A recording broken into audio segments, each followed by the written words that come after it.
देते हुए कहा जाए। झारखंड में रोजगार की मांग को लेकर आए दिन युवा सड़क पर आंदोलन करते हुए नजर आते हैं। हालांकि लगातार ये लोग अपनी आवाज़ को बुलंद करते हैं और नई नई तकनीक भी अपनाते हैं कि मुख्यमंत्री हेमंत सोरेन इस ओर कोई पहल कर देंगे। इस बार तमाम जो युवा है 5 नवंबर को डिजिटल स्ट्राइक करेंगे, जिसका मतलब है कि ये लोग ट्विटर पर ट्रेंड करेंगे और अपनी बातों को मुख्यमंत्री हेमंत सोरेन तक पहुंचाएंगे। इस वक्त हमारे साथ कुछ युवा मौजूद है, हम इनसे बात करेंगे कि आखिर ये डिजिटल स्ट्राइक क्या है। आप लोग जो डिजिटल स्ट्राइक इस बार करने वाले हैं, इसका मतलब क्या है? क्या आप लोग ट्विटर पे एक ट्रेंड करने वाले हैं तमाम जो युवा है?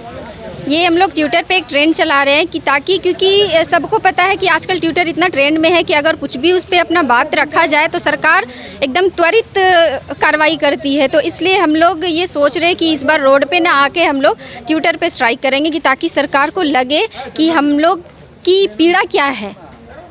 हम बेरोजगारी एक ऐसी पीड़ा है जो एक, अगर कहा जाए कि अगर आपका एक अंग कट जाए तो आप बर्दाश्त कर सकते हैं, लेकिन ये बेरोजगारी का जो पीड़ा हम लोग में उत्पन्न हो रहा है ये बहुत दुखदाई है, बहुत ज़्यादा दुखदाई है। इसलिए सरकार को ये समझना पड़ेगा कि हम लोग को रोज़गार मिलना चाहिए। सबसे ज़्यादा युवा झारखंडी को पहले रोज़गार दे, बाद में अदर आप दीजिए, कोई हम लोग को प्रॉब्लम नहीं है उससे। नियोजन नीति एक ऐसा नियोजन नीति लाइए कि सर हम लोग खुश हो सके उससे, कि इतने साल से हम लोग तैयारी कर रहे हैं तो हम लोग को मिल सके जॉब। तो और भी कुछ युवा है इस वक्त, गुलाम हम लोगों के साथ मौजूद है। लगातार आप लोग अपनी आवाज़ बुलंद करें, इस बार डिजिटल माध्यम से आप लोग ट्रेंड करेंगे ट्विटर पर। आखिर इसकी आवश्यकता क्यों पड़ी? चूँकि आप लोग तो लगातार सड़क से सदन तक अपनी आवाज़ बुलंद कर रहे थे, मुख्यमंत्री हेमंत सोरेन से भी मुलाकात करने के लिए पहुँचे थे, आखिर ये आवश्यकता क्यों पड़ी? देखिए, मुख्यमंत्री हेमंत सोरेन से मुलाकात करने पहुँचे, वो मतलब कि एक मीठा जहर वाले व्यक्ति हैं जो स्टूडेंट्स को समझ चुके हैं कि किस तरह से उन्हें आश्वस्त करके भेजा जाए। तो आश्वासन देने के लिए वो बहुत अच्छे से सीख चुके हैं, इसलिए युवाओं को आश्वस्त करके वहाँ से भेज देते हैं। लेकिन चूंकि हम लोगों ने देखा है कि सरकार जो है ट्विटर के माध्यम से तुरंत सक्रिय होकर के हर कामों को कर देती है। कोई भी अगर छोटा मोटा मामला को लेकर के भी ट्वीट करती है सरकार को, तो सरकार उनके कामों को पूरा करती है। तो लगा हम लोग को कि ट्विटर से बड़ा माध्यम तो नहीं हो सकता है सरकार तक बात पहुँचाने के लिए, और इसीलिए हम लोगों ने निर्णय लिया है कि डिजिटल स्ट्राइक को ही सबसे बड़ा माध्यम बनाया जाए सरकार तक अपनी बातों को पहुँचाने के लिए।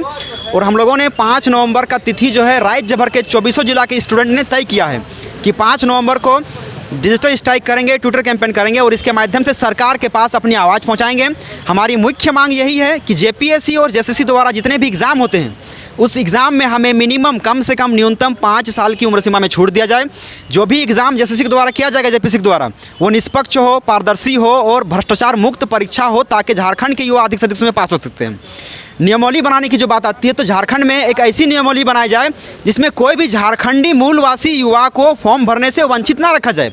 वर्तमान नियोजन नीति का बात करेंगे तो अनारक्षित वर्ग के ऐसे युवा हैं जो उस फॉर्म को भरने से महरूम रह गए, मतलब वंचित हो गए। तो वैसे युवाओं को फॉर्म भरने से मतलब कि वंचित ना रखा जाए, इसके लिए हम लोग सरकार से अपील कर रहे हैं कि आप नियमावली में सुधार कीजिए।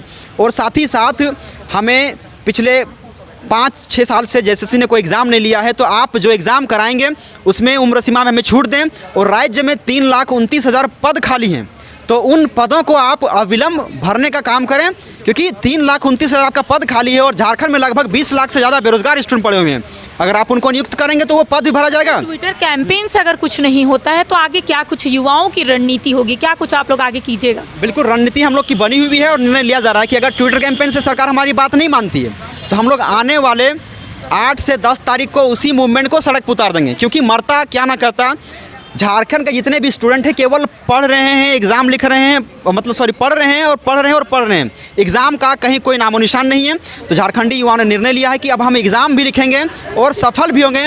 इसके लिए अगर सरकार का विरोध करना पड़े, सरकार का नियमावली को गलत साबित करना पड़े, उनको कोसना पड़े कोसेंगे, सड़कों पर उतरना पड़े उतरेंगे, लेकिन हम अपनी नियुक्ति की मांग हर हाल में करेंगे।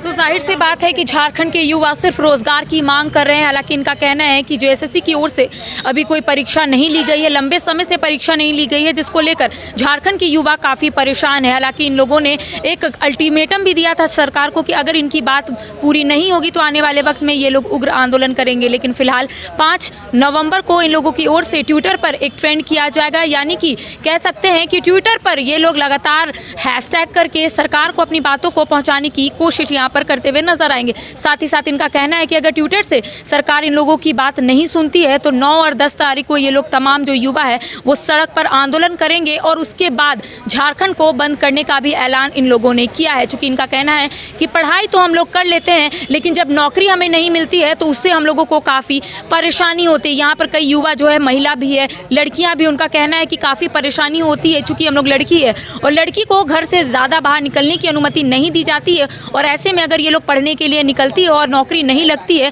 तो इससे इन लोगों को काफ़ी परेशानी होती है। अब देखना यही होगा कि मुख्यमंत्री हेमंत सोरेन आखिर जो ये लोग कैंपेन चलाने वाले ट्विटर पर, उससे क्या कुछ पहल करते हैं। अपने कैमरा पर्सन संजय के साथ मैं करिश्मा सिन्हा, न्यूज़ बाइस्कोप, रांची।